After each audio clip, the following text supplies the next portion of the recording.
আমার চ্যানেলে তোমাদের সকলকে স্বাগত। আজ আমরা ক্লাস 4-এর রায়ান মার্টিন প্রশ্নবিচিত্রা থেকে ইংলিশের দ্বিতীয় পর্যায়ক্রমিক মূল্যায়নের চতুর্থ স্কুল সলভ করব।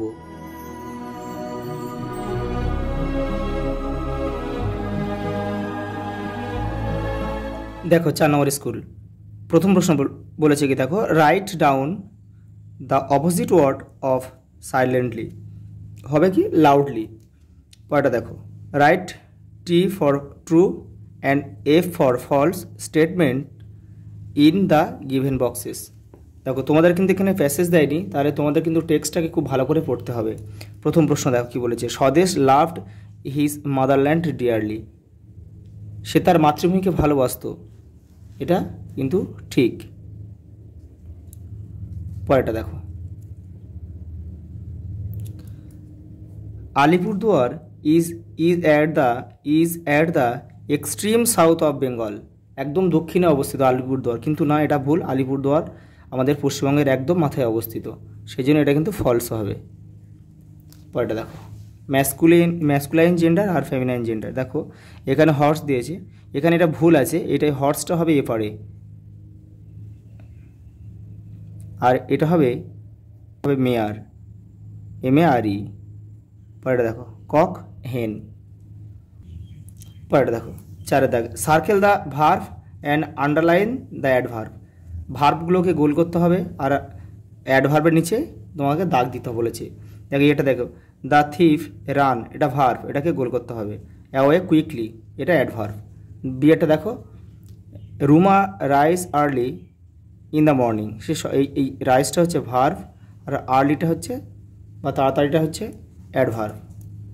পরেরটা দেখো, write down the present continuous forms of the verb given in the brackets.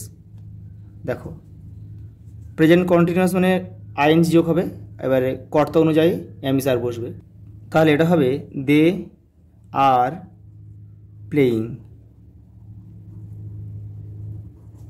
পরেরটা দেখো, fill in the blanks with the correct word from the help box, এই বক্স দিয়েছে, এই বক্সের মধ্যে থেকে শব্দ নিয়ে এগুলোকেও পূরণ করতে হবে। দ্য গার্ল, এটা হবে ওয়াপড বা ওয়েভড গুড বাই, ওয়েভড মানে দেখো ঢেউ খেলানো। ইন্ডিয়া ওয়াজ ইন দ্য, এখানে হবে এই নিষ্ঠুরতা মানে অত্যাচার করতো কি, অফ দ্য ব্রিটিশের অত্যাচারে ছিল, বা এটা হবে ক্লার্সেস CLUTCHES। পরেটা দেখো, দ্য ইন্ডিয়ানস লাভ দেয়ার, প্রত্যেক ভারতীয়রা তাদের কি করে, এই মাদারল্যান্ডকে ডিয়ারলি, দেখো মাতৃভূমিকে ভালোবাসে, দেখো মাতৃভূমি, তাহলে মাদারল্যান্ড করতে হবে, এটা মাদারল্যান্ড। পরেটা দেখো,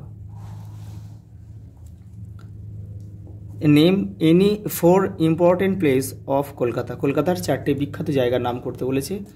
দেখো এক লেগেছে Victoria Memorial, Howrah bridge, Indian museum বা জাদুঘর কলকাতা যেটা আমাদের রয়েছে, ইন্ডিয়ান জাদুঘর যেটা রয়েছে, আর আলিপুর জু মানে আলিপুর চিড়িয়াখানা। পরেরটা দেখো, find out the regular and irregular verb from the following sentence. মাদল সেইট সফটলি কিপ কুইট, আস্তে আস্তে বলেছিল যে চুপ থাকো। এখানে দেখো রেগুলার ভার্ব কোনগুলো, এই রেগুলার ভার্ব হচ্ছে পাস্ট এবং পাস্ট পার্টিসিপিলে নিয়ে যেতে গেলে যাদের শেষে ডি কিংবা ইডি যোগ করতে হয়, তারাই শুধুমাত্র রেগুলার ভার্ব, আর বাদবাকি যেগুলোকে তাদের ভার্ব ফর্ম চেঞ্জ করার সময় যেগুলো কোনো নিয়ম মেনে চলে না, তারাই হচ্ছে কিন্তু ইরেগুলার ভার্ব। এখানে দেখো এখানে কিন্তু কোনো রেগুলার ভার্ব কিন্তু নেই, এখানে যেমন সেড আছে, যেমন এটা হচ্ছে মূল ভার্ব হচ্ছে সে থেকে সেড, তাহলে এটা কোনো নিয়ম মানলো না, অতএব এই রেগুলার ভার্ব কিন্তু এটা সেড আমরা লিখতে পারি এই ইরেগুলার ভার্বের মধ্যে। আর কিপটাও লিখতে পারি, কিপ যেহেতু এটাকে চেঞ্জ করলে হয়ে যাবে কেপ্ট, মানে এটা কিপ থেকে KEPT হবে, পরেরটাও KEPT হবে, সেই জন্য এই দুটো কিন্তু এখানে আমরা ইরেগুলার ভার্ব লিখতে পারি, কিন্তু রেগুলার ভার্ব কিন্তু এখানে নেই। পরেরটা দেখো, make meaningful sentence of your own with the following word. দেখো ঠিক আছে, চেসিং দ্য ক্যাট, চেসিং মানে শিকার করা বা পিছনে তাড়া করা, the cat is chasing A mouse. পরে দেখো, ওয়ান্ড মানে লাঠি, the musician has a shining wand, একটা চকচকে লাঠি আছে জাদুকরটির আর কি। পরেরটা দেখো কি বলেছে, circle the noun and underline the adjective in the following sentence. নাউনকে কী করতে হলে সার্কেল করতে হবে, তাহলে আই লাভ পিঙ্ক ড্রেস, তাহলে এখানে নাউন হচ্ছে, নাম বোঝাচ্ছে আই, আর আমি ভালোবাসি কি, এই দেখো এই পিঙ্ক ড্রেসটা হচ্ছে কিন্তু adjective.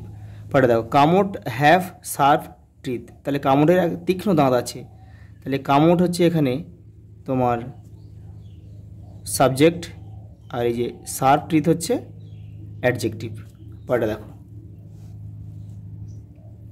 Answer the following question, why did Jhinuk feel sad, Jhinuk খুব দুঃখিত হয়েছিল কারণ কি, because his father will not come home at the end of the week, ঝিনুকের বাবা প্রত্যেক সপ্তাহে বাড়ি আসতো, কিন্তু কাজের চাপের জন্য সেই সপ্তাহে উনি বাড়ি আসবেন না বলেই কিন্তু তার মানে ঝিনুক দুঃখিত হয়েছিল। পরেটা দেখো, what did Subal and Madal do when they saw the royal Bengal tiger, তারা কী করেছে যখন বাঘটা দেখেছিল তখন তারা কী করেছিল, দে স্টুড লাইক স্ট্যাচু, তারা স্ট্যাচুর মতো কিন্তু দাঁড়িয়েছিল। How did Swadesh escape from the train compartment থেকে কীভাবে স্বদেশ পালিয়েছিল, he escaped through the broken grill of the window, ট্রেনের কম্পার্টমেন্টের যে জানালা ছিল, ভাঙা জানালা ছিল, সেই ভাঙা জানালা থেকে কিন্তু স্বদেশ পালিয়েছিল। আজ এই পর্যন্ত, দেখা হবে পরের ভিডিওতে।